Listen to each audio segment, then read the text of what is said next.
Hello again, everyone. We are very excited for you to join us this evening to continue on your journey to your financial freedom.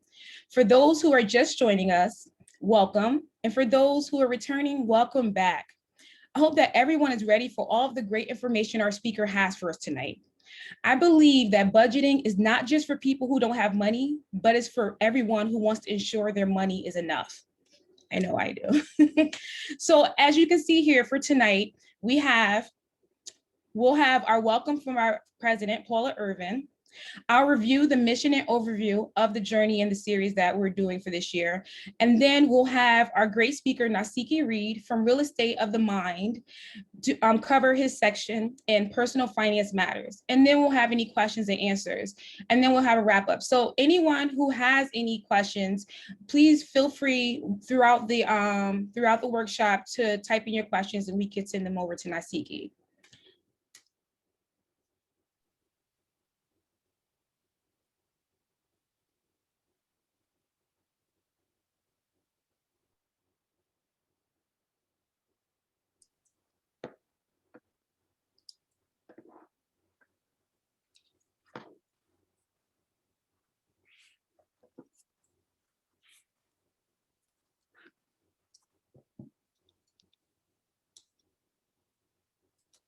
Now we'll have the welcome for our president, Paula Irvin. Hi, good evening, everyone. I see there's a lot of chatting going on in the chat room, so I thank you all for joining us this evening. My name is Paula Irvin, and I'm the president of the New Haven Alumni chapter of Delta Sigma Theta Sorority Incorporated. Delta Sigma Theta Sorority Incorporated is a private, not-for-profit organization founded on January 13, 1913, whose purpose is to provide assistance and support through established programs in local communities throughout the world. So inspired by the rich legacy of our visionary founders, on October 3rd, 1959, the New Haven Alumni Chapters was chartered. New Haven Alumni Chapter's legacy of service to the greater New Haven communities has focused its involvement around the structure of the sorority's 5-point programmatic thrust: economic development, educational development, political awareness and involvement, physical and mental health, and international awareness and involvement. So you're here on a journey, right? This is our second stop. And the journey is a 5-part series that falls under our economic development programmatic thrust. And I must say, I am thrilled to introduce this to our community. So the first session was a great session. We had over 80 attendees, and I'm so excited that you all are continuing along on this journey with us. Today, we're going to discuss, as Lamar mentioned, budgeting and debt management with Nasiki. He has a great session planned for you all. So please make sure that you have your notepads ready, you have your pens, and you're here and you're ready to soak up all this knowledge. And I also encourage you as well to invite others to our future sessions. We have 3 more sessions. It is the 3rd Wednesday of every single month. And there are so many ways that you've heard of how you can achieve financial freedom, but you're taking the steps right now to do that. So I thank you for joining us. And if you have any questions, again, please feel free to continue to post those in the chat. Please, we have our email addresses listed on the communication that came out via email. And again, please enjoy yourselves tonight and learn and ask any questions you have. And thank you again for joining us this evening. And I hope that you enjoy every step of the way. So before I turn the program back over to Lamara, we want to launch a brief anonymous poll. So please answer these truthfully. It is anonymous. We just want to get a feel of where everyone is at. So I'll launch that poll right now. So if you have any issues accessing the poll, please write in the chat and tech support will assist. Thank you again.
Okay, so thank you all for completing our poll. I'm going to end the poll now and I'll read the results so we can all know how we're going to start off this session.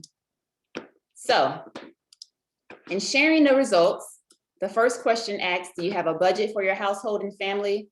54% said yes, 46% said no, out of 26 responses. The next question says, when is the last time you reviewed your family's budget? So we have 38% saying 2021, so this year, wonderful. And we have the next highest would be never. So this is a great place to start. What resources did you use to prepare your budget? So other, and I'd like for anyone to share in the chat if you can share what other resources you use. So the most responses said other, and then the next one says, I do not have a budget prepared. And then we have a tie between attended a workshop and training and consulted a family or friend. So if you have any resources that you use, please share in the chat with us. We'd love to hear. The next question asks, how important do you think maintaining the budget is for you in 2021? Very important, absolutely. And then our fifth question was, how much savings do you currently have? And then 58% said enough for 2 to 3 months of earnings. And then our last question, what type of debt are you managing? Most of it says student loans, tuition, followed by credit cards, auto loans, and then mortgages. So thank you all. And I am going to kick it back over to Lamara so we can get this session going. I'm super excited to learn more about budgeting and debt management. Thank you all. Here again. Thank you, Paula. So just to review, I know this is a refresher for some, but new to others. The mission of this program is we had 3 key components: empowerment, financial literacy, and centralization and advocacy. What we want to do is empower the community members to confidently navigate through their resources in a way that supports their overall well-being. The financial literacy part, we want to foster financial literacy skills through workshops, which are just these workshops, coaching, and online educational tools, any resources that we provide either through the speaker or the sites that we give you to check out. Centralization and advocacy, we want to centralize and advocate for economic support services through the community resources available. So one thing you'll see throughout all the workshops is the resources that we provide. We want to reiterate for you to utilize those resources. Next, I'll talk about the actual journey. So the actual journey. So as Paula said, it is a 5-part program from January until May of this year. So all of you that have attended last workshop, thank you. And again, welcome back. So that was the start where we had goal planning, financial planning, and entrepreneurship. So this was a really robust workshop. Everyone enjoyed it. A lot of good information. And also we have it on YouTube for those who want a refresher. This workshop is again focused on the budgeting and debt management called the Roadmap, Understanding Where You Are. So the next workshops that we have that you can still log in and use the same Eventbrite link are the Keys, which focus on home ownership. Very exciting program coming up. The Fill Up, savings and investments, retirement planning in April. And then last but not least, which is key to all the work you've done throughout the year, is the Destination, ensuring your money in estate planning. So that we definitely look forward to everyone joining us throughout this.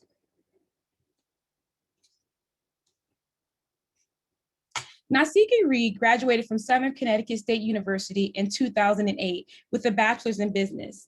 Then he went on to earn his MBA from Albertus Magnus College in 2014. Nasiki is a certified personal financial educator.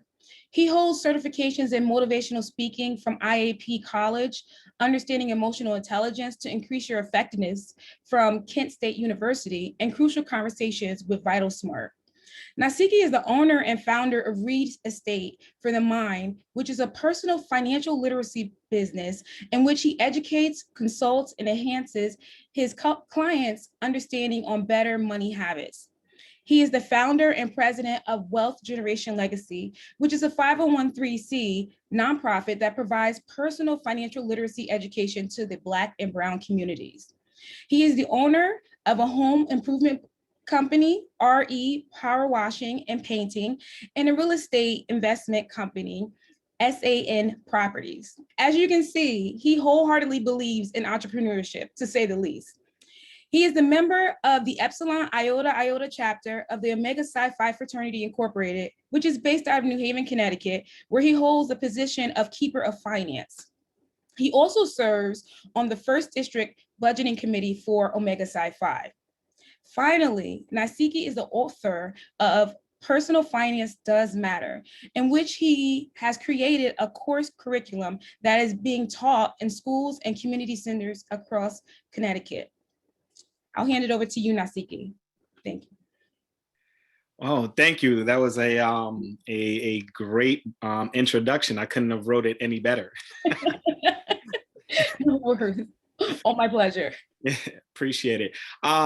Well, hello, everyone. I would like to first thank the New Haven Alumni Chapter of Delta Sigma Theta Sorority Incorporated for giving me the opportunity to share this information that I have. And I think that what their organization is doing is very powerful and very impactful, because these are conversations that our community needs to have. And these are conversations that we need to have on a lot often. And more frequently. And so what they're doing, I tip my hat off to them. Great, program. I, love every part of this program because their outreach is just amazing. So I definitely want to, give kudos to that, the organization. I appreciate it. All right. So again, I will be going over budgeting and debt management. So let me see if I can share my screen. All right.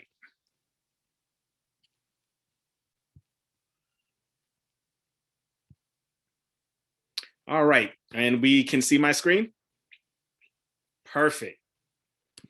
All right, again, I don't have to go into this. We already went into my bio, so let's get right into it. All right, so before we start, right, this is what I would like to impact, especially because we're in February and February is Black History Month. I definitely want to, provide some statistics as far as how the Black community, is doing when it comes to personal finance. So how long does the dollar last in the African-American community? So many of you already know the answer to this. Many of you may not know the answer to this, but let's take a look. So in the Asian communities, the dollar circulates among the community banks, retailers, businesses, business professionals for up to 28 days before it is spent with outsiders, right? Or outside their community. In the Jewish community, the dollar circulates among the community banks, retail business professionals for up to 19 days before it's spent with outsiders. In the Caucasian community, or the WASP community, which is white, Anglo-Saxon, Protestant, the dollar lasts about 17 days before it is spent with outsiders. In the Hispanic community, the dollar circulates again for 7 days. Now we're still in days with all these different communities. In the Black community, however, the dollar circulates around 6 hours before it is spent with outsiders.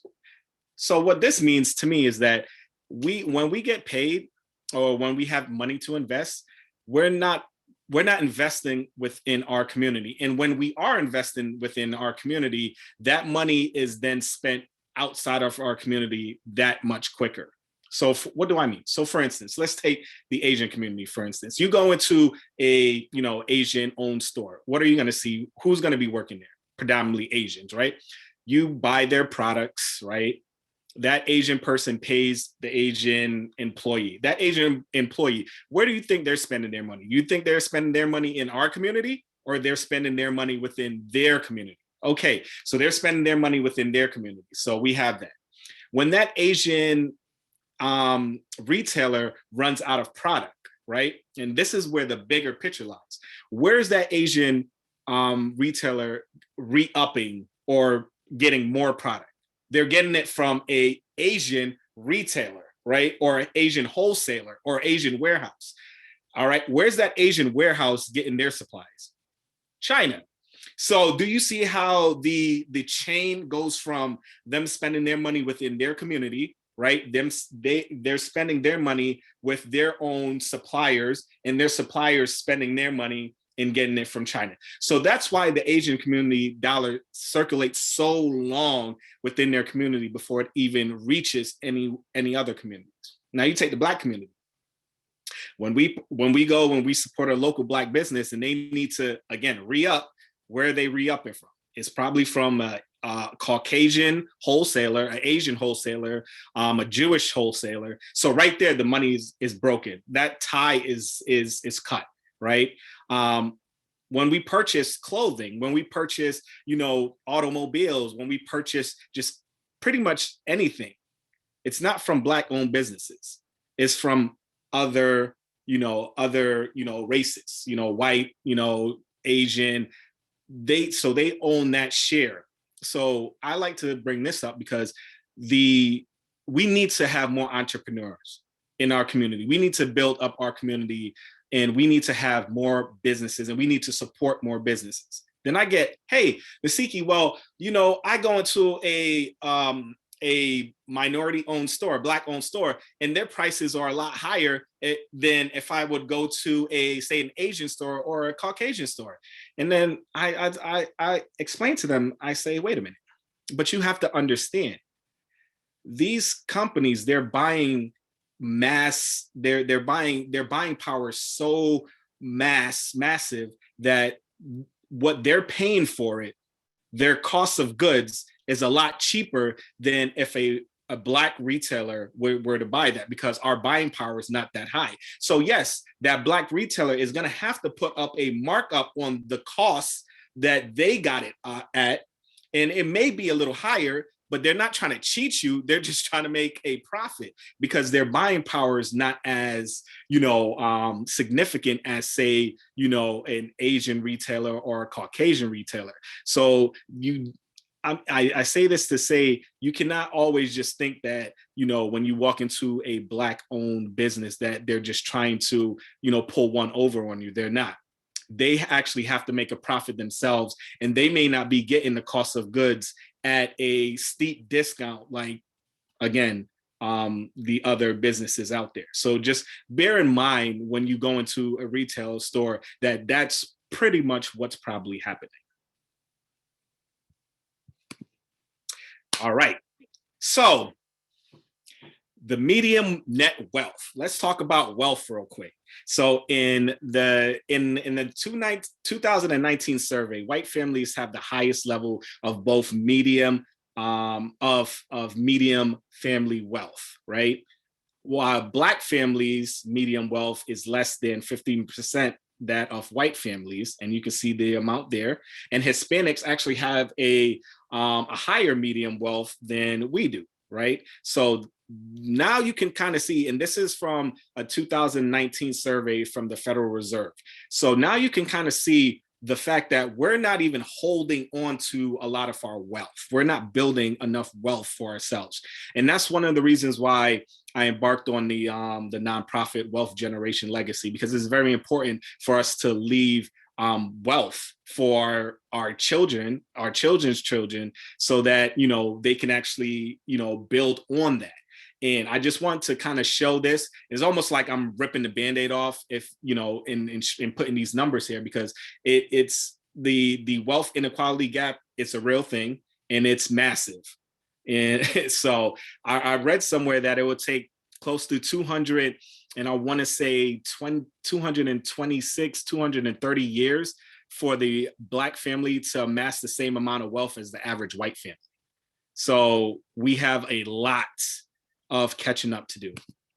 Now, the mean net wealth or net worth of white families is $983,400 compared to $142,500 with Black families. And again, Hispanic families, they're bridging the gap, and they have $165,500.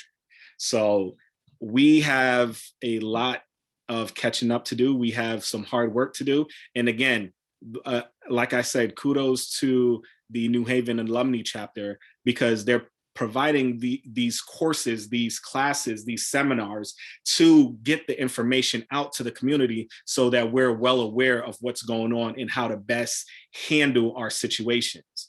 And again, these are conversations that we have to have more frequently, more often, all the time. So you can't do it, you can do it. Which one are you, right? So this, again, and one of the things that I do like is the fact that we, you know, and again, Paula at the end of this will touch more on the goal that the alumni chapter has as far as savings and reducing debt. All right, here's a phrase. We buy things we don't need with money we don't have to impress people we don't even like. Act your wage. This is very powerful, right? Act your wage. Doesn't matter what the Jones are doing. You better figure out what you're doing, right? Act your wage. All right, let's get into it. Budgeting. So with any budgeting is, it's almost like goal setting for your house, your four walls, right? Budgeting, and before you start budgeting, you should, you know, get together with either your significant other or yourself, and kind of come up with goals on why you want to budget, right? So obviously everyone's heard of SMART goals, right? Be specific, measurable, it has to be attainable, realistic, and time bound, right? So you definitely want to use SMART goals when it comes to what your budget entails.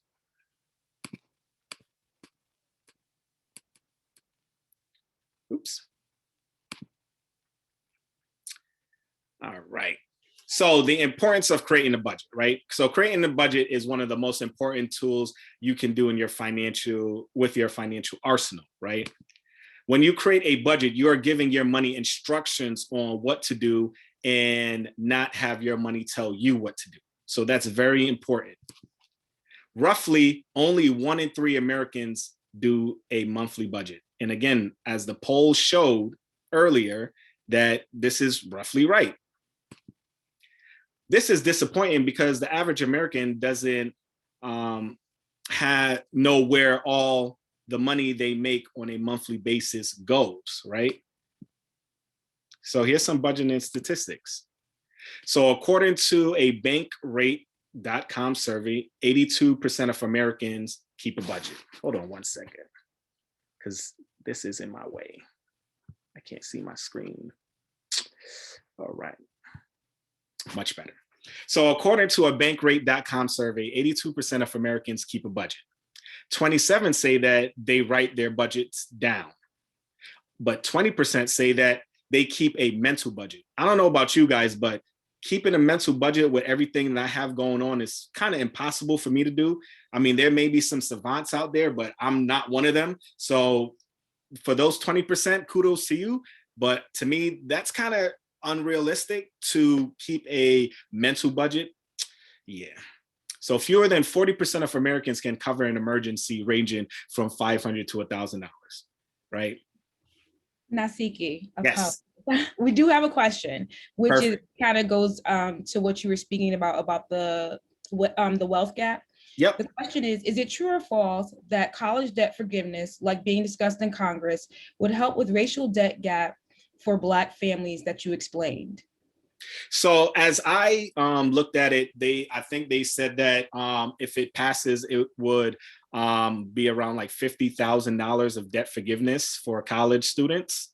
I mean, any amount of debt forgiveness will definitely help the African American community, because again, the African American community has about, I think last time I checked, about $20,000 more in student loan debt than the average white college graduate. So we are taking out a lot more student debt loans and things of that nature. And yes, it would absolutely help our community, because at the end of the day, you got to understand, when you are in a situation where you graduate college and you have this massive amount of debt, and you know that you're going to have to pay this debt off.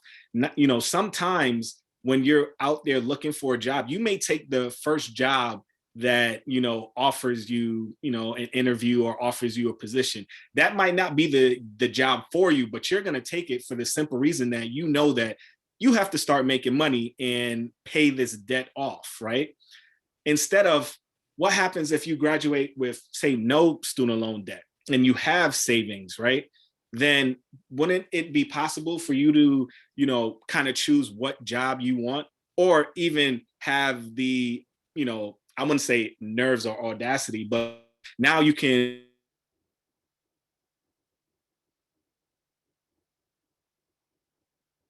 Did we lose him, or did he freeze? But if you were financially secure, when you can actually, you know, say, hey, well, you know, if I don't get this position, I'm fine, and I'll get a position that actually, you know, will have use of my talents and pay me the amount of money that I'm worth, right? Instead of just taking at any position. I hope that answered the question. I definitely believe so. You know, and it is a luxury to be able to just hold, oh, you know, I'll pass on this job, especially when you're coming straight out of college. So that's a luxury. It kind of speaks to what Ms. Cooper said. She's like, how do we keep up with white wealth when they already had a kind of like a 300-year head start? And that kind of goes into so many other things with that. Absolutely. But that was a question that, you know, they kind of got a head start. We've been playing catch up, she says, for basically 300 years. Yeah, absolutely. Absolutely. And you know, within that time, and one of the things that I teach my high school students is the factor of compound interest. You know, a lot of these, you know, families that come from wealth, honestly, are they even spending any of their money, or are they spending the interest that they're making off their money? And that's how they keep the wealth within their family, because if they have all this money compounding over years in within their generations, I mean, they're never going to go broke, because that money is just compounding. So yes, they absolutely have that head start on us, because when we were slaves, we couldn't invest. We didn't own land. We didn't get educated on finances or any other things of that nature. So yes, they have a huge head start on us. And, you know, the student loan debt, in which, you know, a lot of economists, you know, are saying that might be the next bubble to burst. That might be the next, just like the housing market burst, that might be the next bubble, because it's just, you know, we're talking about trillions and trillions of dollars in student loan debt, and it's ridiculous. Yeah, it's never going to get paid back. Like, I mean, well, yes. So I think we answered the question. Thank you. Yep, you're welcome. All right, so again, fewer than 40% of Americans can cover an emergency ranging from $500 to $1,000. All right, so let's talk about the 4 key components of a budget. So 50% of your budget should go to. before we let you continue, we see your slide deck. You can't see it? updated, you did something. We see not only your slides, we do see your slides, but we also see your whole slide deck on the left Oh, and you all know of what? your, so we're not in, There we go. amen, there we are. Yep. I forgot to put play. Thank you. All right. So 4 key components of a budget. So 50% of your budget should be your essential needs. What are your essential needs? Housing, clothing, food, transportation. Those are your key components of the 50%. So 50% of the income that you make on a monthly basis, because a budget you should do monthly, right? You should set your budget monthly. Now you can always revisit your budget on a weekly or a daily basis, but you should always do a monthly budget, right? 30%.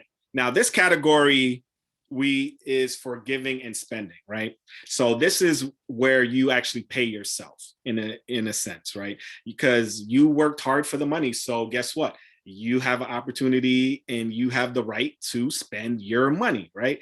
And with that right, you also should be, given a portion of your money. And what do I mean by that? All right, so obviously you have your blow cash, right?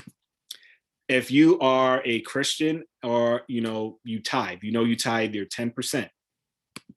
Charity, you can donate to charity, right?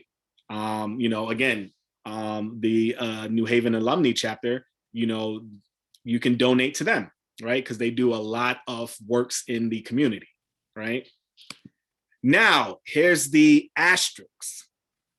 If you have debt, you may want to pause on your spending until you are out of debt, right? So you can't be in debt, or you can't have a lot of debt and go out and just spend frivolously, right? And just spend like there's no, care in the world, right?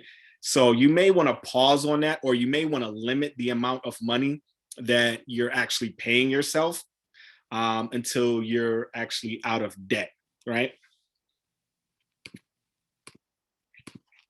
15% of your budget, your monthly budget, should go towards your retirement. And you guys are going to talk about retirement in a couple of weeks or a month or two. So again, some areas of retirement, you have your traditional IRA. Again, that's post-tax. Then you have your Roth IRA, that's pre-tax. You have your 401ks, your 403bs, your 457 deferred comps. But 15% of the money that you make on a monthly basis should go towards your retirement. And lastly, 5% of your money should go towards your short-term savings. So again, this is where you can actually start building an emergency fund. Now, we all know that emergency fund, a fully funded emergency fund, should cover between 3 to 6 months of living expenses, right? Can you imagine if you saved up enough money for 6 months of living expenses, and say you got laid off during the COVID? Like how secure would you feel? How low would your anxiety be? How calm would you be if you had this money saved up already, right? And I bring it back to the point where, government workers, when there was the government shutdown, they should have, taken a budgeting class, a financial literacy class after what happened, so that they can prepare themselves for if anything ever happened like that. Now, if there were any, government agency or employees that were laid off during COVID, well, they got hit twice with the government shutdown that happened and now COVID. So, you kind of want to learn from, history and things of that nature. So that's why having an emergency fund is very important. And you want to start like today, if you haven't started saving money or putting money towards your emergency fund. Again, short-term savings, again, you can put short-term savings if you want to purchase a house, if you want to put 5%, 10%, you don't want to pay PMI, put 20% down. So you can definitely do this in the short term. College. If You want to purchase a car or put a down payment on a car. Vacation. Vacation, vacation, vacation. I can't stress how important it is to save up for your vacations instead of putting it on credit cards. Because at the end of that vacation, right, you come back home and guess what? You have to pay that credit card off, right? You had the time of your life until you came back home. So that wasn't even a vacation, it was a trip, because you was tripping thinking that you was out over there having fun, drinking all this Mai Tais and things of that nature, balling it up, and then you got home and then you saw that credit card statement, right? So I'm telling you, if you save for your vacations, it will make you feel so much better when you get home, because guess what? Once that vacation is over, it's completely paid off and you're done, right? You don't have to spend the next 3 to 4 months paying for that vacation. All right, so I like to go through a little mock budget, right? And we're gonna go through this real quick. So your take-home pay. So in the income column, right, we're saying that this individual after, and this is their gross. So their gross pay monthly is $4,000. So if they get paid biweekly, it's $2,000 every week, right? So their income is $4,000, right? If you look at their giving, this person is a devout Christian and they do 10%. So $400 is going towards their tithe, right? This person's entertainment. So in the plan column, they have $300 planned for their entertainment. And within this month, they spent $300. Now, clothing, you know, they have $75 for clothing and say they spent $75. They don't have any children. And cosmetics, again, they put set some money aside for that. So in their personal lifestyle column, they have a total of $425. Their savings. So they do want to start saving for their emergency fund. So their goal is to put $250 a month into their savings account for their emergency fund. Perfect. Food column. We all like to eat. And this is probably the biggest column that people actually spend a lot of frivolous money in. Going to restaurants, going to bars, things of that nature, right? Entertainment. But I guarantee during this whole pandemic, a lot of people started saving a lot of money in that area. And they started saying, hey, wait a minute. I have all this extra money. Okay, I like this. So grocery, say we plan $300 for grocery, restaurants, $200. So in the food column, you have a budget of $500. So insurances, this person only has to take care of their auto insurance, and that's $350 a month, right? Because all their other insurances are covered within their employment. Housing. So remember we said housing is 50% of your budget. So this person is renting, have $1,000. The gas, they pay for gas, they have their cell phone, they have their cable and internet together. So in this column, they're, $1,310 is going towards their housing. Now, debt, you always want to have debt in your budget because you need to know what all your debt is, right? So your car payment, you have a $450 car payment, you have a credit card that your monthly payments, and these are monthly payments. So your monthly payments are $70 for your one credit card, and then your student loan is $300, right? So in your debt column, you have $820, right? Transportation, you put gas in your car, $150 a month, right? And then, so finally, when you total all the categories up, right? So your take-home pay, again, is $4,000. When you total up all the categories, it totals up to $4,205, right? Which means that instead of having a zero-based budget, right? So a zero-based budget means that every single dollar is in a category and is assigned, right? It doesn't necessarily mean that at the end of the month, you have $0. No, it means that $4,000, every single cent in that $4,000 of your income needs to be assigned to something, right? So in this budget, we are seeing that this individual is negative at the end of the month, right? Which a lot of Americans, when they do a budget, they will see that that they're living paycheck to paycheck and they may not be making ends meet, right? And I believe that a lot of Americans are actually afraid of doing a budget because of this. It's just going to make the reality more realized that they're struggling, and they're not making ends meet. So it's kind of scary when you actually put it down on paper and you actually see it, right? So how do we fix this? So with me, I wouldn't touch my, the tithe. The tithe is the tithe. I'm not touching it. But what I can touch is my entertainment expenses. So I'm saying, okay, well, you know what? Maybe I don't need to really go out that much this month. Let me take $100 from that category. Do I really need that extra $15 for clothing? No, let me take $15 from that. So now my new total is $310. So then I go to my next one, food. Do I need to go out to a restaurant? No, I can reduce that. So that's $50 right there. Right now, this is where it's big, right? Cable and internet. I don't watch cable. I don't need it. I have a lot of streaming devices. So I can cut that cable bill, right? And just pay for internet alone. So this is where you can have a significant savings within your household on a monthly basis.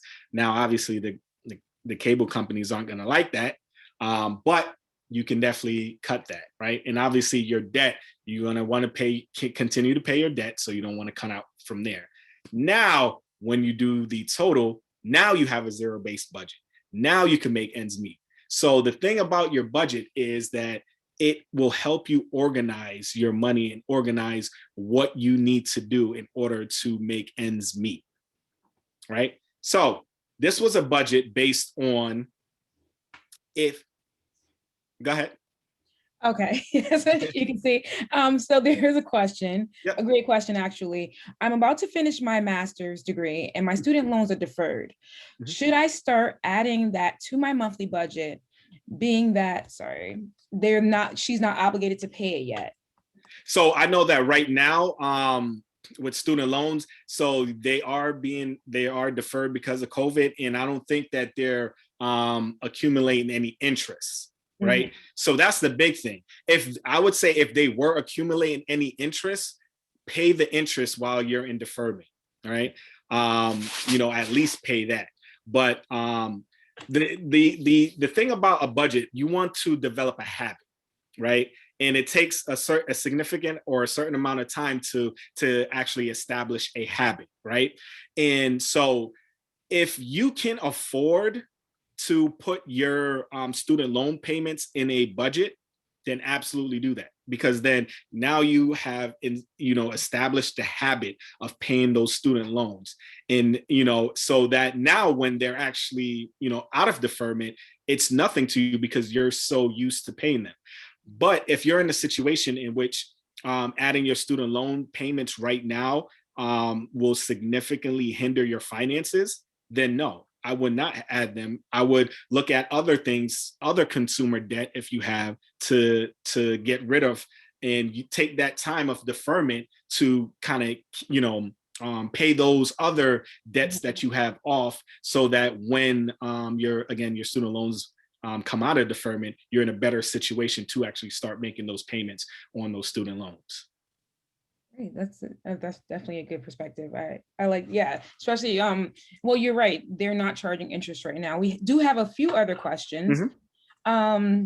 This one is related to your monthly expenses. So you had kind of like a general entertainment expense or so, or for internet. So what if someone said, is it better to kind of write out each individual expense, like subscriptions, Netflix, Prime, all that other stuff like that, to do that paid monthly? Is it better to write it out like that, or to take the estimation and also calculate it annually? Would that be able to bring it full circle? So again, this budget that I explained was an example budget, right? So the first thing you should do, and that's a great question, the first thing you should do when your budget, because the next slide is gonna give you my choices of apps to use for budgeting. But your first budget, you should always write down on paper. right? Organize it by writing everything down. And yes, if you have subscriptions, write them down. Now in the columns in, in my mock budget, as you can see, there were empty spaces, right? You obviously will customize your budget to your lifestyle. So if you have those subscriptions, right, you would want to put them down. I didn't even put down in this budget, you have your gym fees. Obviously, if you go to a gym, you got to pay that monthly, right? So you would want to put that in your lifestyle. So whatever your lifestyle or your monthly expenses are, you will customize your budget to fit that, right? So yes, if you have, those extra expenses and things of that nature, yes, you want to put them down, because again, you want to organize all your monthly outputs when it comes to where your money is going on a monthly basis. You want to have you don't want to have a general idea. You want to have a very descriptive idea of where your money's going on a monthly basis. So with this monthly budget, so I know we plan weekly and then monthly. So literally it could change from month to month, Absolutely. Because, I'm thinking, okay, well, I used to spend like maybe $200 in gas a month. Now I work remotely. I'm on the same tank for probably 2-3 weeks now. So, that changes. But when I start to, I guess, do, hybrid, going back and forth to office, that budget is going to change for that, so it definitely changed from month to month. Yep. And that's why you do a monthly budget, because you can't necessarily, you can, depending on what your lifestyle is, but every single month your budget will look a little different. So that's why you want to do a budget every single month. Now, another question that I get often is like, what about those people who are in real estate, or they own their own business, right? Well, that's what we call an irregular budget, because your monthly income is going to be different. So what I showed you guys is a salary-based employee. That person is going to make that amount of money every single month, right? Unless they get a raise. But if you have a commission-based business, or you are self-employed, you want to do what we call an irregular-based budget, which means that you would budget on the worst month of income you've ever had, right? You will base your budget on that, right? Because basing it on that, if you make more than that, then you can put that money in and you can customize it as you go, right? But what we don't want is if you make a budget and you put, say, the best, month you've ever had, and then you fall short of that. Like, right. We don't want that. So that's what you would do. You would take, again, the kind of the worst month, and you would budget for that. And then any extra income that comes in, then you would obviously apply that where it needs to be. Like kind of like a surplus, like a savings. Yes. So yep. If you want to throw it all in savings, good. If you want to throw that towards your debt reduction, good. But the key thing there is that that money needs to have a place. You can't just, and one thing, don't make a miscellaneous column within your budget, because what people tend to do, they make a miscellaneous, and then for some reason that miscellaneous has like $5,000 in it. Like, you don't want to make a miscellaneous, because miscellaneous is kind of lazy for you to just throw your money there and say, oh, well, I have a zero-based budget because, I put that $5,000 in miscellaneous. Don't put a miscellaneous column. It's important to identify each and every expense. Absolutely. We do have one more question, a few questions coming in. How can we account for savings to retirement that happen before the take-home pay, HSAs also, or should this not be in the monthly budget? So that's a great question. So now you're thinking of your retirement as far as the money that is already deducted from your paycheck, but you can also open retirement accounts with your bank, or so again, I believe, right, and you guys are going to go into retirement, but I think right now is either 6,000 or 6,500, the max that you can put into a Roth IRA or traditional IRA within a bank. So you can actually put that towards your actual retirement saving for yourself. Now, within your workplace employer, I believe it's around 19,500, the maximum that you can contribute through your a workplace retirement plan. So between that amount of money and the 6,000 that you can do within your own bank, right? It should bring your total retirement, I believe, 24,500 for the year, if I'm not mistaken. These numbers always go up, depending on who's sitting in the White House.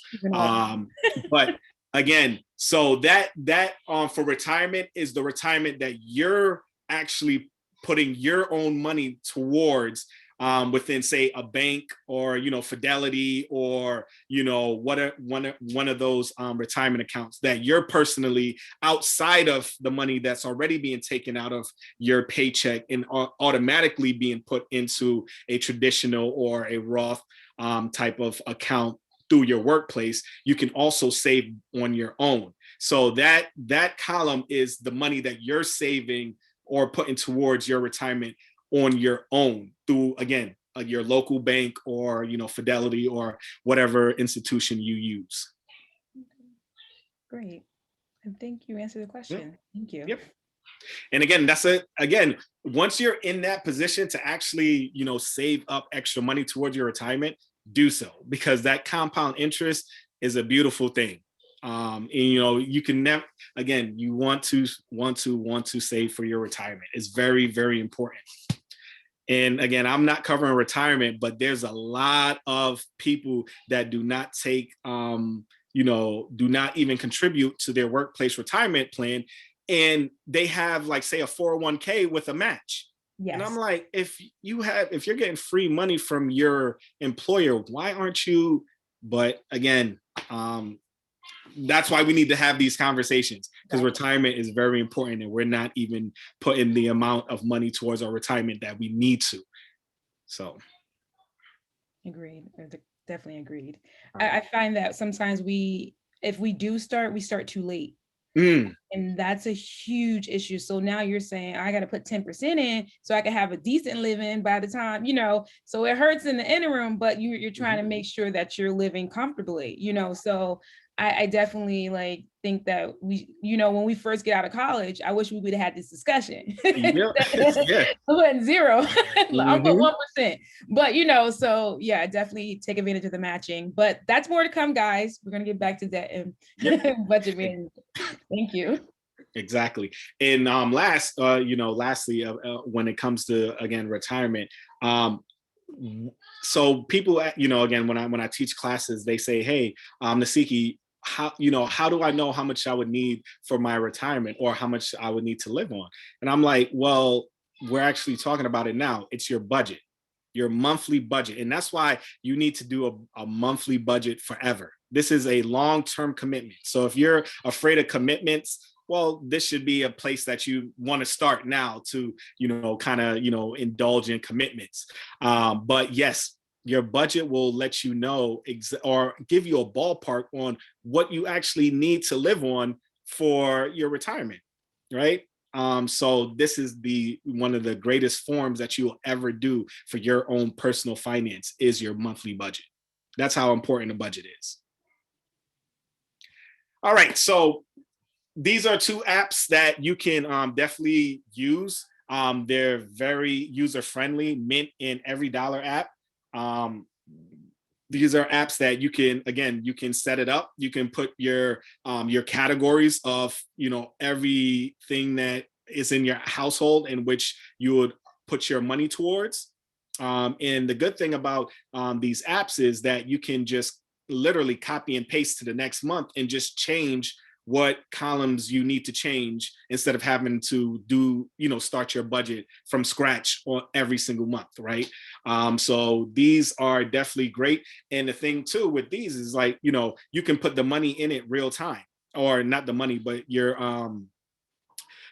values in it real time. So for instance, if you go to the grocery store, you have a $500 grocery budget and you just spent $130. Well, guess what? When you get into the car, sit down for 10 seconds and put your 100 and whatever your amount you spent into your budgeting app, So now it will deduct from that category for you. So now you're organized, right?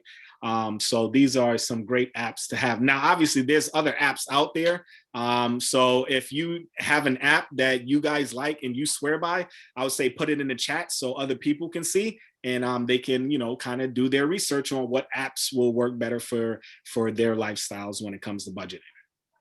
I do have a question. Sure. So I haven't heard, well, I've heard of them, but I haven't used them. Are these apps connected to your checking account? Because I know some of my checking accounts, it tells me what I've spent and it puts in the categories for me. So if I spent $100 in the store, when I get out, is it connected to my checking account? We'll be like, okay, well, you spent 100 on groceries. Yep. So these apps, I know every dollar is, but you have to pay for that feature. Okay. So the free version is not connected to your checking account. The paid for version, you can connect your checking account to it. And that's what they kind of get you at. Like, you can use the apps for free, but if you want that connectivity, you're going to have to pay for it. So, yeah. Thank you. Yep. All right. You guys are actually going to go into savings. So I'm not even going to go into savings. So let me just get out of that because you guys have a whole thing on savings. And all right. So a very interesting quote when it comes to compound interest. So Albert Einstein said, compound interest is the eighth wonder of the world. He who understands it earns it. He who doesn't pays it. Right. So this is very, very powerful and important to learn about compound interest. You guys are going to go, go into investing. So I'm not really going to talk too much about compound interest because you're going to go into investing. This is a chart that I show all of my students in my financial literacy course on the difference between simple interest and compound interest. And I know in the last class or the last session that I attended for this program, the lady was talking about, kind of how, putting money into bank accounts that have simple interest and compound interest. I don't know if she mentioned high yield savings accounts. So that's another thing to look into, high yield savings accounts. Those are normally online banking accounts that and they give you a better interest rates than your normal, banking accounts, because they don't really have your brick and mortar stores. So they can actually give you more interest. Normally you may have to put, say, $5,000 into the account before you actually start earning, say, 1.87% interest. But again, though, that's another kind of place that you can actually put your emergency fund savings in, and it will get you a little bit more interest than your normal banking account. So look for high yield savings accounts. You can Google them, make sure the bank has, is FDIC and things of that nature. But yes, definitely look into high yield savings accounts. I definitely find that with the savings, it's much easier for me to, like you said, that doesn't have a branch. So I'm like, would you consider American Express and Capital One, those type of savings accounts or so like that? Because they don't really have branches. Yep. So me and American Express, we don't like each other. So I would never tell anybody about American Express because we had a love-hate relationship. Okay. But yes, so American Express, Capital One, BMO, a lot of these banks have high yield savings accounts that you can look into. I even think Bank of America has a high yield savings account. But definitely look at them. Definitely look at what the minimum amount to put in there needs to be. Look what their annual percent yield is to see if it's even worth you putting your money into that account. So those are things that you want to look into when you, you're looking to put your money in a high yield savings account. But yeah, definitely do your research. And also your credit unions, correct? The credit unions have great, or no? So yes, your credit unions will give you better savings interest rates in your savings accounts than your normal bank. Yes. So your normal, retail banks and things of that nature. Yes, but again, high yield savings accounts is going to give you a lot better yield than your credit unions Okay. or your brick and mortar banks. Thank you. Yep. Oh, one question. Would you recommend putting money into Black-owned banks versus other banks? Absolutely. that and that's why I opened up with the the dollar and how long it lasts in the community, because yes, we do need to support our Black owned banks and things of that nature. I know that there's not, I think what Bank One, if I'm not mistaken, is one that's around this this in the Northeast that's close to us. There may be more. Again, if anyone knows, definitely put the links in the chat box. I know the Omega Psi Phi fraternity has our own credit union. But there's a lot of Black owned bank establishments, and definitely do your research on them too. Because there was one I was reading, it was a Black owned bank, but everyone in the bank was white. The managers were white, the entire banking staff was white. So I'm just like, oh, okay, it's a Black, because I'm reading the reviews on these banks and they're like, I walked into the bank and everyone was white, but it was a Black owned bank. So, I don't know if that would deter anyone, but, definitely read the reviews on these Black owned banks as well. Okay. Hi, Nasiki. Yes. Can you go back to the slide with the apps? Someone needs to make a note of those apps. Yes, Yep. and someone also mentioned One United Bank. Yes, One United. Yep. And there is another question. So this is good. I am guilty of putting hundreds of dollars in a savings account. However, I do dig into them when I have a large a large expense. That's a necessity. Are there banks that allow you to deposit but not withdraw from? I can admit I do not always discipline myself. So that's a great question. So there's not to my knowledge, because once you put your money in a bank, they're not going to say, no, you can't take your money out, right? In your regular savings. Now you can do say a CD, in which if you take the money out, they're going to hit you with a early withdrawal penalty. Like for instance, if it's almost like your retirement account, if you take money out your retirement account, they're going to hit you with, a 10% penalty. And then whatever the state is going to hit you with, right, everything. So a CD, you can put your money into a CD, which will get you better interest rates than your than your normal checking account and things of that nature, if you're someone who's not as disciplined. Because at the end of the day, if you open a CD and you have say a year term on the CD, which means that you can't touch any money in your CD within that year period, then that's what you may want to do. Because if you touch that money, they're going to hit you with a penalty. So you may say have $100 in that, and again, CDs there's amount, beginning amount that you have to put into that CD before you can even touch it. Or but yes, if they're saying that we're going to take say 20% of your money if you touch it to within the period, then that may help you in saving better by opening a CD. So yes, you can do a CD, if certificate of deposit account. Thank you. Yep.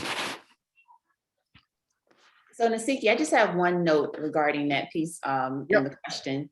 So with the high yield savings accounts, I think that's a great alternative to putting your money in the CD, because you have more access to it, but it's extra steps. So if you needed the money, it's quick. You're not going to say, okay, let me transfer it from my savings to my check-ins. It's a lot more work you have to do. So I think it becomes a mental thing too. It's like, am I going to do the extra work to transfer my money from my high yield savings? It's going to take a day or two when I need it now. So absolutely. And I'm Paula, I'm glad you actually brought that up, and silly me. So one thing that I do is, so I actually have my emergency fund is actually in a high yield savings account. But before it was in a high yield savings account, it was in my credit union, right? So my credit union is pretty much probably about 25 minutes from where I live. And I don't have a debit card for that credit union. So the money goes into that credit union from my check. So in order for me to go and actually take money out, I would literally have to drive 25 minutes, go into the bank, wait in the line, fill out a withdrawal slip, and go to the counter and get my money. That is too much steps, especially in the time that we're in when everything is just like, you can do everything from an app and, Right, so yada, quick, yada. right. So I make it a little bit more unattainable Mhm. for me to just keep going and touching my money. But I make it that, attainable to the point that if I do have an emergency, I can, have access to that money. Right, with no So, penalty, right. correct. So, but again, for the person that asked the question, they like to dip into their account a lot. So, even with the high yield savings account, you would have to, again, transfer that money to your bank account. That may take a couple days. Maybe in that couple days time, you're like, you know what? Maybe I don't need this money. Right? So, yeah. Right. Good points. All right. So where were we? All right. So lastly, let's talk about debt management, and we'll be done. Now, the little squigglies, I don't think I did those squigglies on the screen. Can you guys see that? Because that's not me. So you see the little 3 green Yes. squigglies? Yeah, okay. All right. So let's talk about debt management. Right. So this is very powerful. So when you borrow money to fix an old debt, right? You see the person putting duct tape on the crack. So I like to tell people, do not dig yourself out of a hole, right? You can't dig yourself out of a hole. Another thing, that there's a lot of 4-letter words in the English language that we can't say, right? Or we shouldn't say. I kind of think debt should kind of be one of them, right? And if someone says the word debt to you, you should be like, watch your mouth, that type of situation, right? Now, as far as debt goes, in understanding debt, so again, if you would like to live the life that you've envisioned, one of the things that you must avoid is unnecessary debt. And that's the key word, unnecessary debt. Debt can be defined as a state of owing, right? So again, we all know what some examples of debts are, and we probably have all these debts right here: car loans, student loans, credit card debt, mortgages, right? Personal loan debt. So now, how do we get out of debt, right? So there's a method, and it all depends on who you listen to. You have the debt snowball method or the debt rollover method, right? And this method of paying off loans works by prioritizing debts based on their size. Now, by paying off smaller loans first, you'll be able to pay off several loans earlier on, and your payments snowball as your psychological reward. Now, I'm not into, I'm not a psychiatrist, and I don't study psychology, but when it comes to hitting your goals, there's this euphoria, that, this happiness, this excitement that you've done it, right? And that's what this method allows. So for instance, the first thing you want to do, right? If say you want to lose weight, what's the first thing you do? Right? You got to know what your current weight is at the moment. So you step on the scale. Then you say, okay, well, my goal is I want to lose 10 pounds, right? By say in 2 months, right? So now we have your beginning weight, which is, you stepped on the scale, and now you have your end goal, right? Now you go to the gym, you're running, you're doing your cardio, you're working out, right? That first week, right? You step on the scale and you notice that you've lost, say, 3 pounds, right? It's probably all water weight, but you lost 3 pounds. You see that 3 pounds and you're like, oh my gosh, I can do this, right? I'm going to do this. I'm going to continue going on, right? Now, what happens if, again, you step on the scale, you say, I want to lose 10 pounds, and you say, okay, well, I'm not going to step on the scale until 2 months, after hitting the gym, right? You may get a little disparaged, right? Because in your mind, you're working out, but you're not really seeing the effects of you working out because there's nothing to scale it on, right? So instead of saying, okay, I want to lose this weight and I'm going to wait 2 months to actually see if I hit my goal.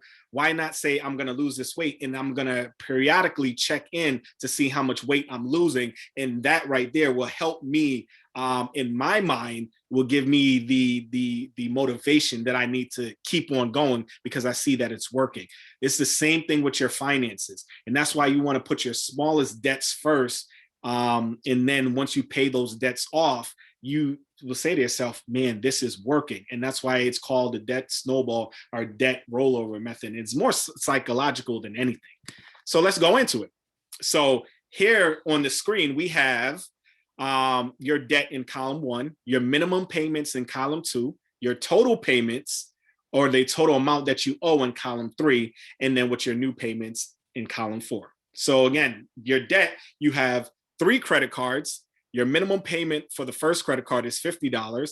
Your second credit card minimum payment is $75. Your third credit card payment is $100. You have a car payment of $479, and you have your student loans of $500, right? So this is your monthly payments towards your debt, right? So when you do your budget, these are all in your budget, right?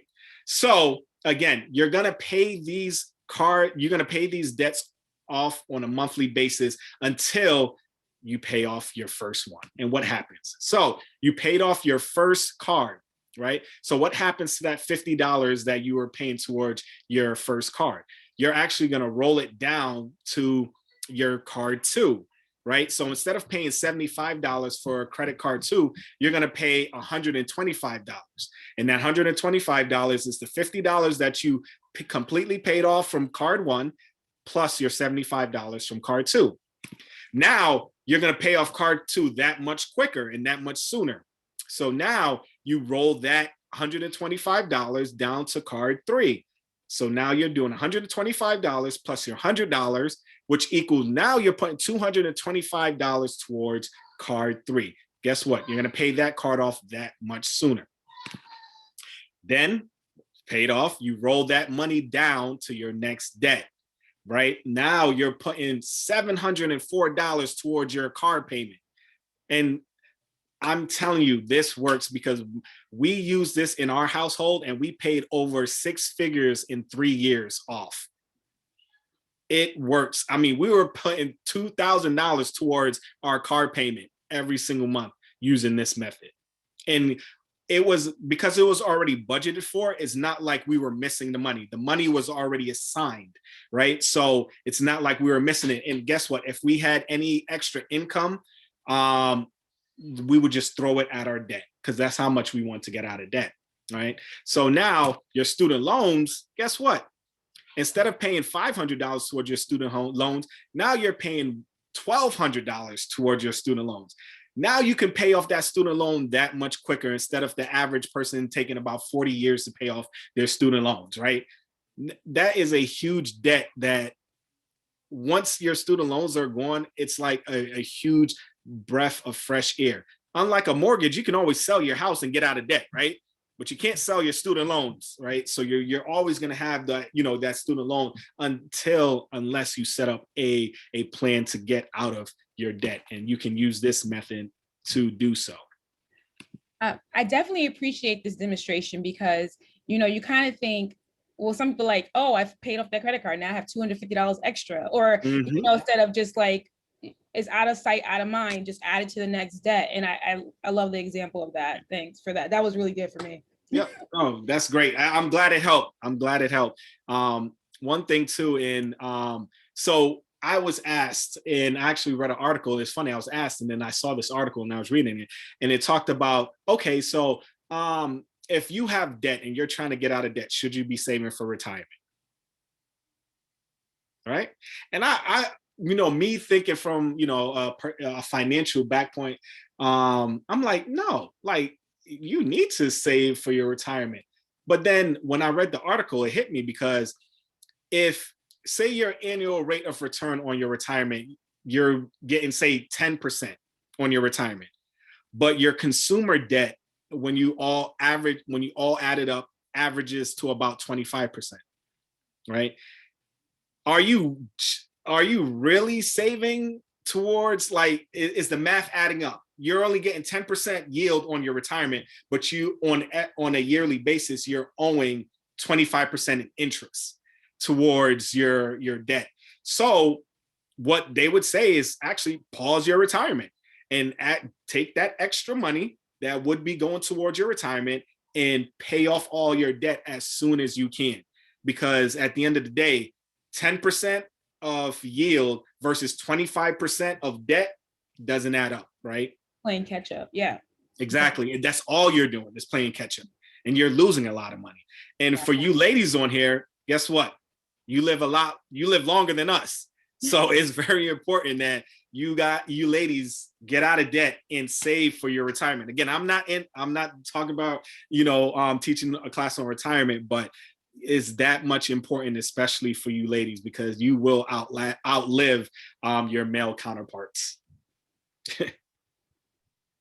And lastly, let's talk about, especially when it comes to debt management, you got to understand what your FICO score is, right? So your FICO score is a type of credit score created by the Fair Isaac Corporation, and it deals with your three major credit bureaus. You have Experian, Equifax, and TransUnion. They pull from this FICO score data to actually give you your scores, right? Your 750, your 850, your 600s, whatever your credit score is, they pull from this, right? So, and I'll break down what each of these categories means, so you are, you have the information that you need. So 35% is your payment history. That's your biggest part of your FICO score. 30% is amounts owed. 15% is your credit history, 10% is new credit, and 10% is your credit mix. Now, you know that your FICO score is 100% debt, your 100% debt score, right? So this score is based on debt, right? 100% of it. So 35% is your payment history, right? So your payment history refers to whether an individual pays his or her credit on time. Right? So your payment history is dependent on if you actually pay your accounts on time, right? Your credit report shows payments submitted and indicates if payments were received 30, 60, 90, 120, or more days late. So again, if you have a credit card and you're paying your credit card payments late every single month, this is impacting your credit score by 35%, the biggest chunk of your credit score.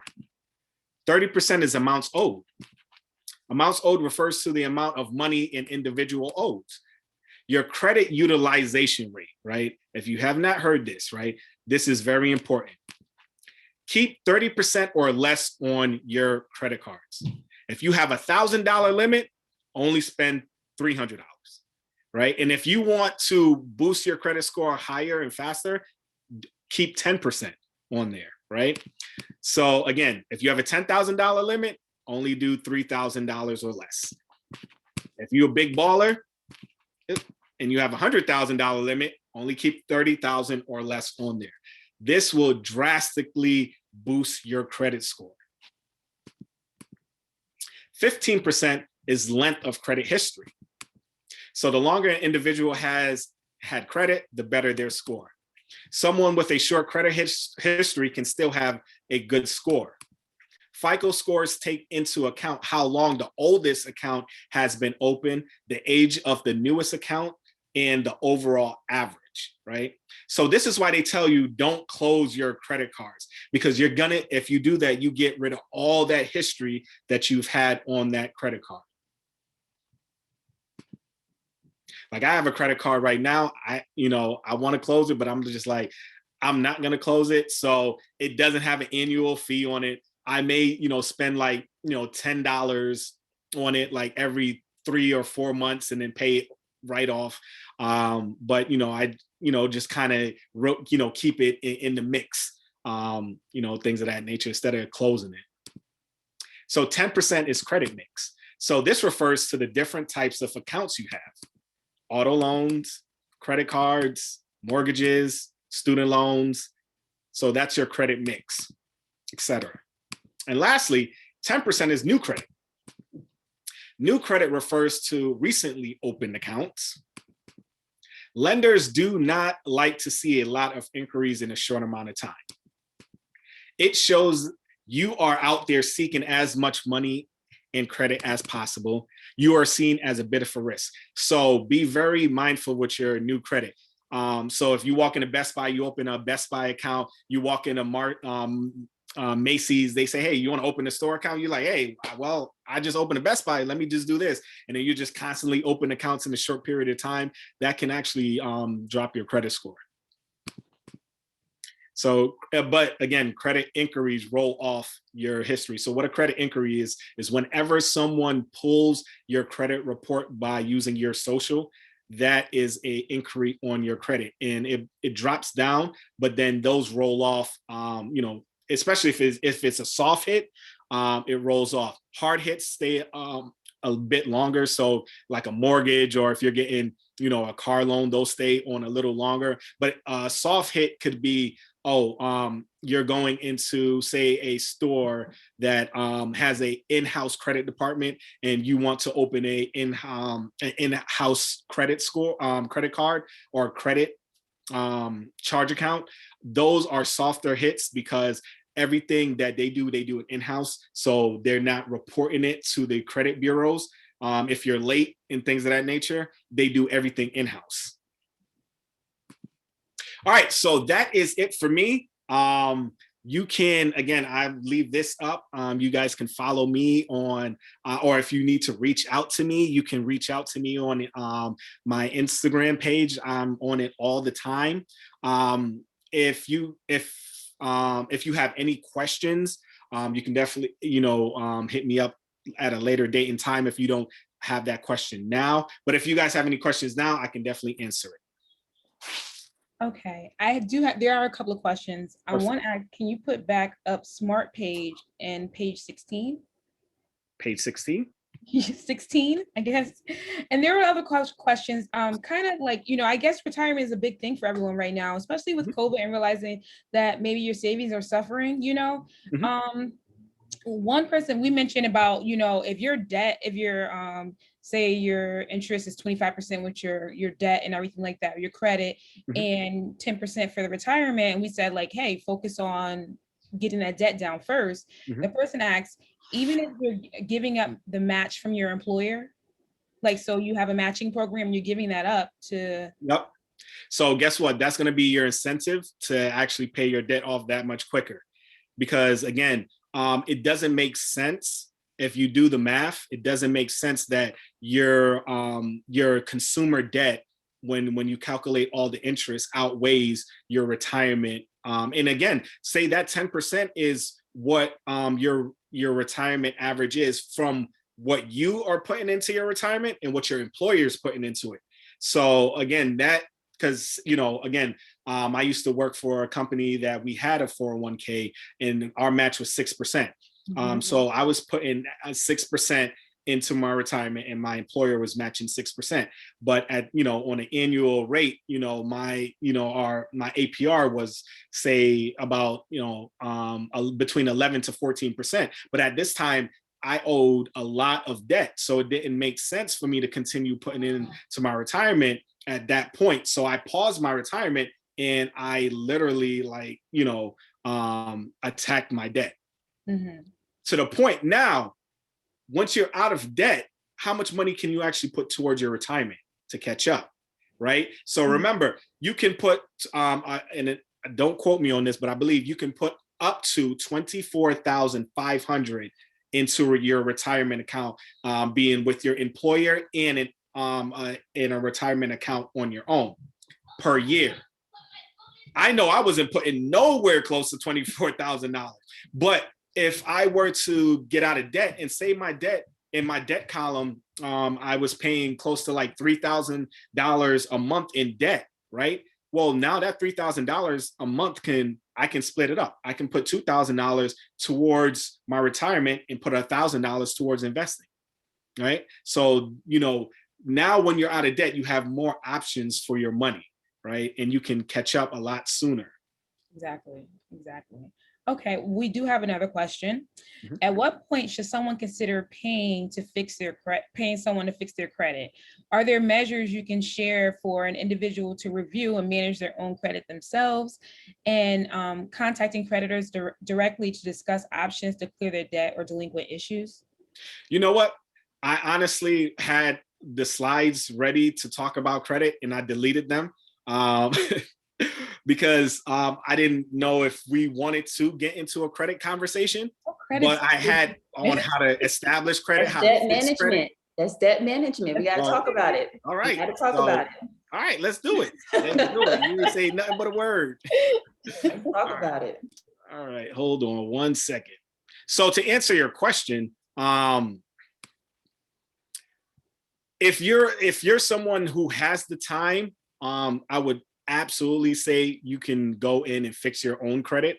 And but if you don't have the time, again, everything that the person that's going to fix your credit is going to do is all the tools that you have on hand, and you can do them yourself, and it will cost you nothing, literally nothing, right? So let me get into my credit. Right. And thank you for the flexibility too in pulling Oh, that. absolutely. Yes. Thank you. We got a few minutes. We can. This Everybody wants is to hear about valuable credit. information because credit is a huge piece of Mhm. everything on the journey, right? Man, it's huge. Yes, absolutely. And you know what? The crazy thing about it is that, my goal was to get out of debt, right? And be better focused and better managing my money. And you know what the adverse effect of me getting out of debt was?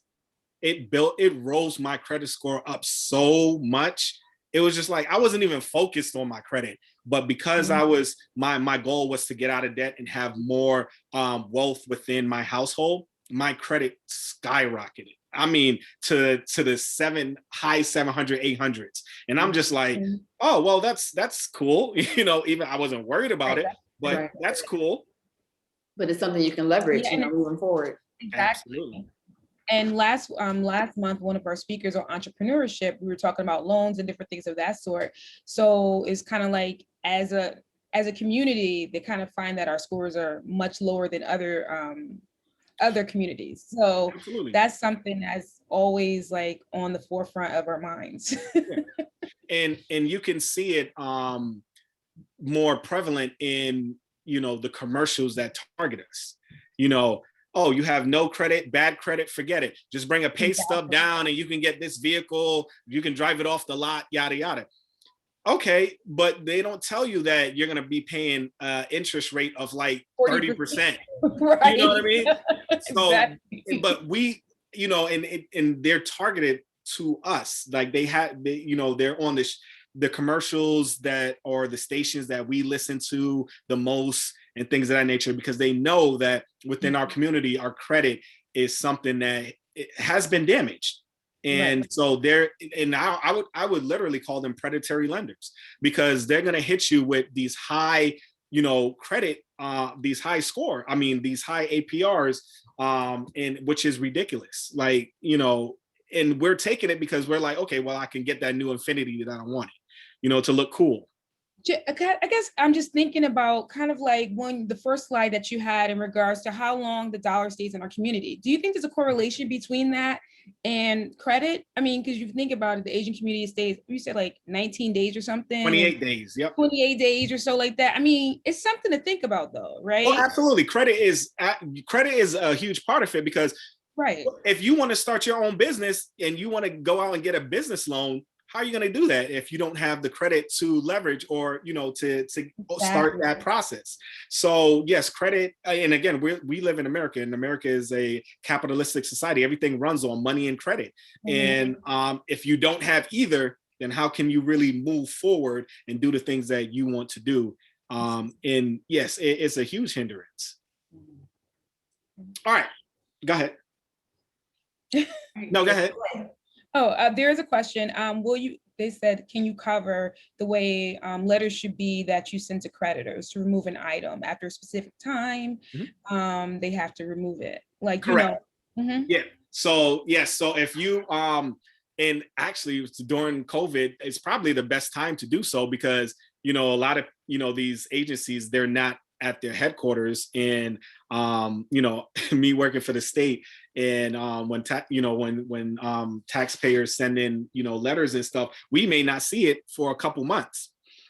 Because there's no one in the buildings. And so the same thing with these creditors, like they may not have people in the building to respond to that letter in the time that they need to before they would have to disqualify or take that off of your credit score, right? So this is probably the perfect time to do that, right? Write these letters. So don't send in the electronic ones, mail them in, correct? I would mail it. I would mail it. Absolutely. Because they do the automatic dispute, and that's much easier for them to respond. Oh yeah, absolutely. So definitely mail it certified. Yes, get a stamp and mail it. Go to the post office and mail it out that way. Yep. Yeah, mail it certified, so you have a tracking number. Exactly. Absolutely. And there are a lot of examples online that they could tell you what you need to put in the letter specifically to get certain things removed. They're kind of like templates, and you just put in your information. Yep. Absolutely. And I think another thing to note very quickly is it's not like you're having to write a whole essay either. You're literally just telling them, please remove this. Correct. You're not writing them, please remove this because of this reason. You're not writing them all the XYZ. They're not going to read the whole, just you want to remove, you tell them why you want to remove and move on to the next piece. So absolutely. All right. So real quick, so fixing your credit. So the first thing you want to do, and again, remember, we talked about the debt snowball. We talked about, losing weight, going on the scale and things of that nature. So your first step that you want to do, you want to run your credit report. You want to know what your credit is, right? And actually, when you run your credit report, it would have everything on your credit report that shows you why they got the number they got, right? So run your credit report. And you can do this at www.annualcreditreport.com. And you can do now at the time, you could run your credit report free once a year, right? I know that during COVID, you were able to run your credit report as often as you wanted for free. I don't know if that's changed now since we're in the new year, but last year you were able to run your credit report. But again, you have many apps that you can use. I use the Experian app because the Experian is one of the 3 large credit bureaus that people, pull from. And one thing about the Experian app, and I use the Experian more so than Credit Karma because Credit Karma could be skewed with the numbers, but Experian will give you what your Experian number is. So that's accurate to what Experian is. But the good thing about Credit Karma, if you do have it, at least you can look at all your credit history with them. So they would have that. So you can use that as well, right? So the first thing you want to do is run your credit report. All right. So this is free. Do this once a year, right? Doesn't affect your credit score, right? By running it. Oh, the once a year for free. Find all negative marks in dispute. So this is huge, right? So not enough credit, late payments. So again, late payments stay on your credit report for 7 years. So, and guess what? Remember what we said, your FICO score, 35% of your FICO score is your payment history, right? So late payments stay on your credit report for 7 years before it comes off. So if you want to dispute something, you definitely want to dispute late payments, right? Get those off as quick as you can.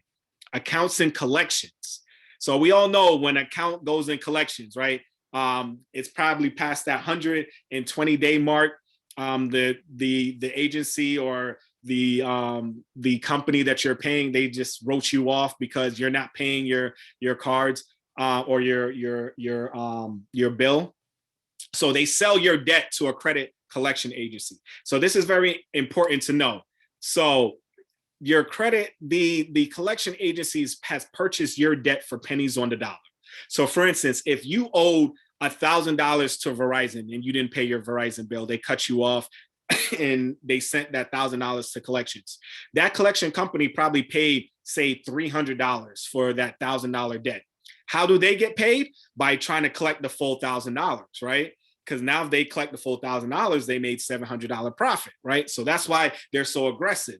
Now, you knowing this information, if you have anything credit in collections, you can contact them and say, hey, let's negotiate. I know that my $1,000 that I owe, I know you didn't pay $1,000 for it. So what, we need to come to a consensus on what I need to pay you to settle this debt, right? So you can definitely negotiate with them, right? But if you do negotiate, make sure you get everything in writing. Everything in writing before you even send them any money. Get it in writing first, right? Another thing that you want to look for is maxed out credit, right? Again, remember that credit utilization, 30%. If you're constantly if you're constantly hitting your limit on your credit card, it's gonna bring your credit score down, because your utilization rate is now you're blowing it through the roof, right? So you're maxing out your credit. So you can dispute that. Foreclosures, bankruptcies, those stay on your credit report too. That may be a little harder to dispute, because that goes through legal and things of that nature.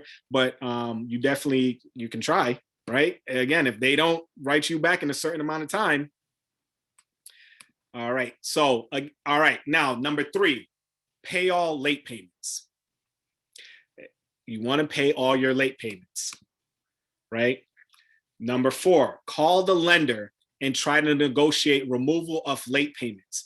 Ask for a payment plan if needed. Remember how I told you guys I don't like American Express? So real quick story. So American Express, I was real good with them. I had a platinum card. I was spending a lot of money and I was paying off my debt on a monthly basis, right? It came to a point where I put about like $12,000 on American Express card. I wasn't able to pay that off the following month. I contacted American Express and I told them my situation. They said, hey, we'll put you on a payment plan, $820 a month until it's all paid off. I was like, great, right? I'm thinking I'm good. What they didn't tell me was that they were still going to report to the credit bureaus and the credit agencies that I was late every single month, and it compounded. So 30 days late, 60 days late, 90 days. Yeah, they didn't tell me that. I didn't find out until I went to get a mortgage on a house, and they told me that, oh, you can't because your credit score is this, because American Express is reporting this. And I'm like, no, I have a plan with American Express and I'm paying them and I haven't missed a payment. When I contacted American Express, they told me that the agent that I was talking to didn't give me the correct information in regards to paying off, and that they would be reporting that. Because if I would have known that, I probably would have figured out something else to do instead of, yeah. Right. So Exactly. American Express would never see a penny from me. I would not deal with American Express anymore. So that's just it's key to get it in writing too. I mean, is that an example too, to get it in writing? Well, they sent me a confirmation on the payment plan. But the agent never, and this was, at the time where I wasn't that much focused with my finances. So yes, I should have gotten that in writing, because then I would have just sent it back to them and say, hey, listen, this is what they told me. This is everything that's here, but I didn't at the time. So yes, American Express will not see any money from me. There is another question about agreements. So if you reach an agreement, how long does it stay on your credit report? Like, so I guess they mean if they agree to remove the items of your credit report. Please correct me if I'm wrong. If they agree to remove the items, how long does it stay on there till it's removed? That I honestly don't know, but you can ask them. So you can actually ask them, like, hey, again, if we get into this agreement and you remove this from my credit report, will it show up in the next, say, cycling statement that it's off? Would it show up in a few business days? But they should be able to tell you. I don't know an exact number or a date or time frame, but agency or whoever you're dealing with should give you a decent time frame with that. From my understanding, I think it's like 2 to 3 months, maybe it may take to get off your report. But there is a question as a clarification. She meant if you agree to pay a certain amount rather than the full price of the debt. So how would that show? Would that show as like paid as agreed, or? she's saying. Yeah. Oh, so she's saying like if you have say a debt in collections and you know, say it's $1,000 and you guys agreed upon say $450, when will it come off? Or Yeah. Yes, so okay, so yes. So again, number one, before you even make that payment, you want to get it in writing, right? That's number one. Number two, send them either a bank check or a money order, or I don't like to send like personal checks because they take forever to cash that. So I'd rather, you know, send a money order or a bank check, but don't give them your account information. Don't wire it because, I mean, granted, they do, it is in writing, right? So they can't just empty your bank account, but I don't trust any of these collection agencies like that. So number one, get it in writing. Number two, you know, send them the check or the money order. And then once they receive it, they will wipe it right off. You know, as far as what you owe them. Now, as far as how it would reflect on your credit report, again, that is, again, if you're saying that you roughly about 3 months or so, then that may be the time frame for that. But you, again, you can always ask them too, like, you know, how soon will this reflect on my credit report? Because sometimes they can put it as paid in full, but it'll still stay as a bad debt, correct? I mean, if you have it in writing and you pay that, it has to be paid in full, and the debt will be clear. Right. Because I've done it before. Yeah, and I've even seen this historically. I've seen where if you have a current payment arrangement, they can change that status to your current, basically. So it's not like you're in a negative, you know, negligent manner. It's you're paying me, so we have an understanding here. So you don't have to report negatively to the bureaus because we have an understanding. So it should be in the current status that I'm paying you. Yeah, and that helps too because it's not showing negative on your report. Exactly. But that has to be, of course, communicated with them. Like, I need you to reflect this as current. I'm paying you, so you're getting your money. Yep, exactly. So make sure everything's outlined in that agreement, you know, as to what is going to be reflected as, and you know when they expect for it to be off, and the actual amount that's going to be paid. Because, so okay. Yeah, again, when you're dealing with the collection agency, this is a last resort. So they're more willing to work with you for the simple fact is you weren't paying your bill in the first place and they just bought your bill. So now they're kind of desperate for you to pay that bill, because if you don't pay that bill, then they just lost money, right? Because they purchased your bill and you're not paying it. So you're actually in a driver's seat with these collection agencies once you realize that they purchased your debt for pennies on the dollar. Right now, you can actually throw out a number and see if they bite, you know, or, you know, have them throw out a number. Right. So again, in negotiation, you always want that person to throw out a number first. Right. The first person who throws out the number is pretty much the person that you know, who's not in charge or in command of that negotiation. Right. So you would want them to actually throw out a number first. Say, hey, you know, what do I need to pay to get this out? They may say, again, let's talk about the $1,000 example. They may say, well, no, we need the full $1,000. You can say, well, I don't have it. What can I pay in full today to get rid of this? And then just keep going and actually get to a number that you have in your mind. Say in your mind, you're willing to pay 500, you know, keep going until they either get to that number or lower.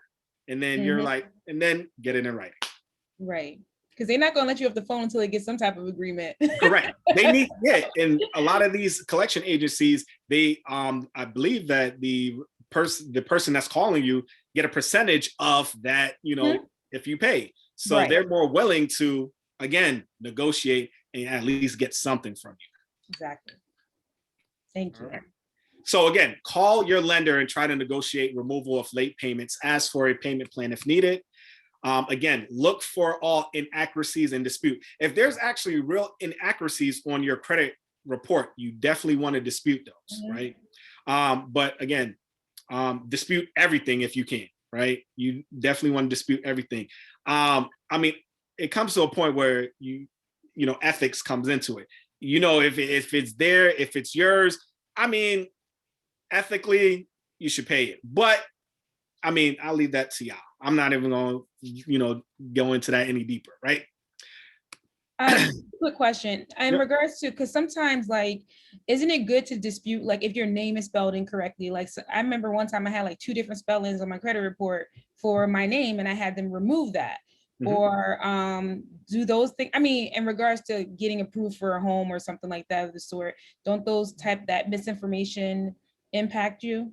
Well, I mean, it's definitely misinformation. I can't say that I've ever come across it because I'm the only Nasiki I've ever met. Uh, but if you have a popular name and they may spell your name incorrectly or whatnot, I don't really know how much that would impact it because again, they go by your social. Well, yeah, not your credit report number, but Okay. like, I mean, just for accuracy, because like, Okay, got it. you Yeah. know, like I'm LA and then there was a LOM. I'm like, who's that? Like, why is that on my credit report? You know, Well, so yeah. I yeah, mean, yeah, I would definitely dispute that. yeah. Absolutely. Yep. So 5, look for all inaccuracies in dispute. Write in to dispute, like we said. Write in. Don't send them, that automated response or electronically because they get that a lot sooner and quicker. So again, like we mentioned, there's templates that you can download and send in your disputes. Right, mail them in, certified again, so you have that tracking and everything. Accounts and collections. So we explain what the collections does. They buy your account pennies on the dollar. Accounts and collections stay on your credit report for 7 years. Over 150 days late, it goes into collections. Dispute any errors or everything, right? Negotiate if you pay the debt off, they can remove it from your score. So this is big, right? I don't think we spoke about this, right? So you can, and this is another negotiation tool that you have. So you have a account in collection, and whenever your account goes into collections, your credit score drops. It just totally drops, right? You can negotiate, say, okay, well, if I pay this amount, right, I want you guys to literally remove all the derogatory marks on my credit report dealing with this collections, completely remove it. They may say they can, they may say they can't, but it doesn't hurt to ask, right? But if they can, your credit score will look amazing. Oh, well, I mean, it definitely will shoot up. I wouldn't say it will look amazing because you may have other things, but it definitely will shoot up a few points. So yes, you can negotiate to say, hey, if I pay this debt, I want you to remove the actual bad negative history off my credit report. And that's it for establishing or working your credit. So a lot of things that we just discussed, you guys can actually do on your own. And what we discuss, if you pay someone to do that, that's what they're going to do, right? Mhm. They're going to just do that. And so it doesn't take a lot to do that. And if you do it on your own, well, it's free to you. And I don't know what these companies are charging out there, but they're charging on your heartstrings and your emotions and your insecurities, right? Because if you're in a situation in which you want to get a house, and that's one of the major things, you want to get a house, you want to get your credit fixed ASAP. So you probably pay whatever you can to get it paid ASAP. But if you're in a situation in which you're not looking for a house right at the moment, you don't really need to kind of, take out any large amounts of debts, then fix your credit on your own, right? Use that time to fix your credit on your own, because you can absolutely do that. Yeah, I definitely agree that sometimes it's just highway robbery with that, with what they charge people to fix their credits. It's more, I feel like, people look at it as a sprint. It's more of a marathon with your credit. And you have to just kind of like, you have to work at it. And I mean, yeah, there are no quick fixes, I feel like, with No, credit at all. And a lot of these companies are selling dreams and like, oh yeah, in 3 months, you'll be like 750 credit score. Unless you have one item on your credit report, that's the only time you're gonna have 750. And yeah. sorry.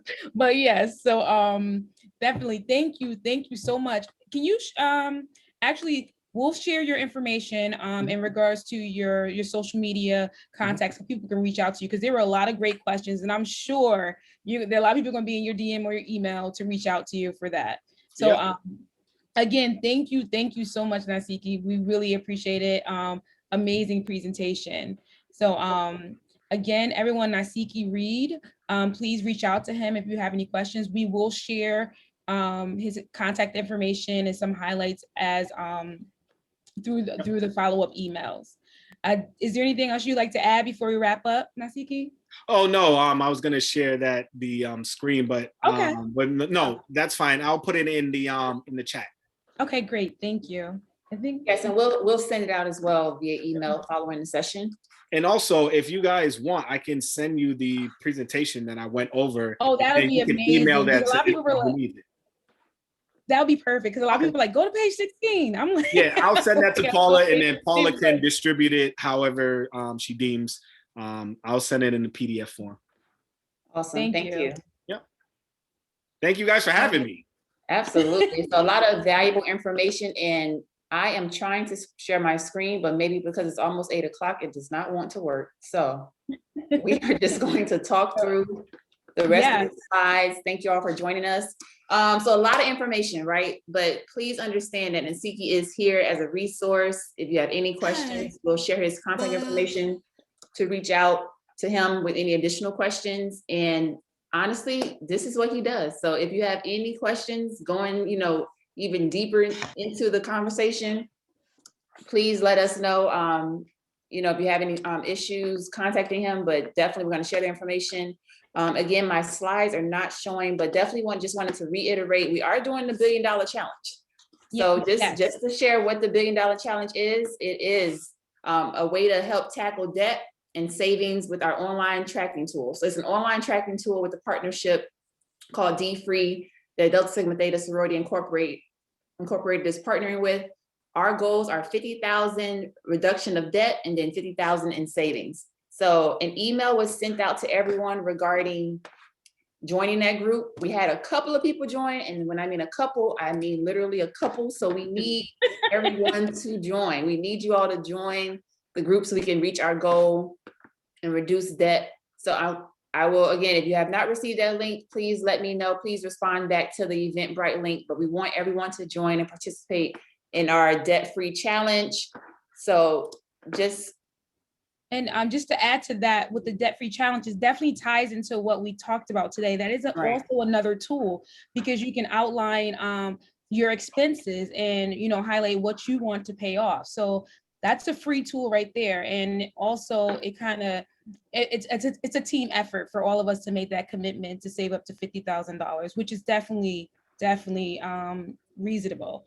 A few things I wanted to highlight that kind of stuck with me from Nasiki's presentation was definitely the huge part was accurate wage. I really like that a lot. So that's going to stick with me. Don't spend more than you have, be within reason, living beyond your means. That's kind of like, a stigma that we have in our community that we need to get away from. And remember the tools that he provided. There's Mint, Every Dollar. He used Experian for his credit report. So there are a lot of other tools that are out there, and any more questions, you could definitely let us know. Our next actual workshop is March 17th, and it is on home ownership. So we have neighborhood housing services. We have Habitat for Humanity and Outreach Realty with Dr. Roberta Hosky. So we're super excited. We have a lot of great information coming on. This is another way to, have generational wealth with home ownership. So this is a huge opportunity for you to see what programs are out there, see if you qualify, or just see if you're even interested in, owning a new home or getting another home, So, and also Nasiki does have a realty program too, a realty company too. So Yeah, I do real estate investments. Right. So like, again, we are your resources. The community is your resource. So let's just kind of give back and, go back in and get from 6 hours to 15 days, well, at least a day. So I think that's all I have. Thank you again. Thank you everyone for joining. Can you share the next session on March 17th? Okay, perfect. So Yes. yes, thank you all again for joining us. Actually, we're right on time, so it worked out perfectly. So added a little more into the presentation. And again, thank you all for joining us. We will share everything via email, and please join us on the next session on the journey. And then following that, we have 2 more. We want everyone to participate in all 5, because at the end of this, you're gonna come out like so much knowledge, a wealth of knowledge. So please, again, invite your friends. Open enrollment, so if you want to have someone join, they can join at any time. And thank you all and have a wonderful evening. Thank you. Have a good one. Thank you. Take care. Thanks. Thank you.